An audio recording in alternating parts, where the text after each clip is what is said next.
Hi guys, good morning. तर तुमचं स्वागत आहे माझ्या यूट्यूब चॅनलमध्ये. तर आज आपण बघणार आहोत की आंबील कशी बनवायची. तर आंबील म्हटलं की काय आठवतं, तर मस्त असा उन्हाळा. उन्हाळा हा मस्त नसतो, पण उन्हाळ्यामध्ये असं काहीतरी थंडगार प्यायला मिळतं, म्हणून उन्हाळा मस्त वाटतो.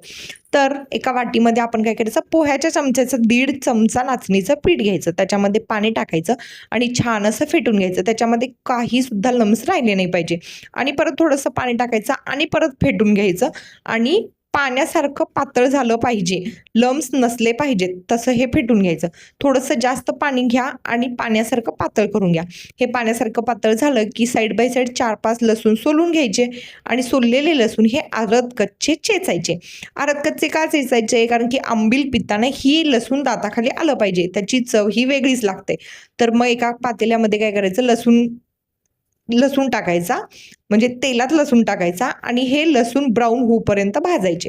नंतर त्याच्यामध्ये जे आपण फेटून घेतलेलं पातळ नाचणीचं पीठ आहे ते टाकायचं आणि हे पीठ ना घट्ट येऊ द्यायचं. जोपर्यंत घट्ट येत नाही तोपर्यंत शिजवायचं आणि एकदा घट्ट आलं की ताकामध्ये काय करायचं, मिक्स करायचं. ताकामध्ये मिक्स केलं की हे बघा, हे किती छान दिसतंय आणि असं लगेच प्यावंसं वाटतंय. तर ही तयार झाली आहे तुमची आंबील.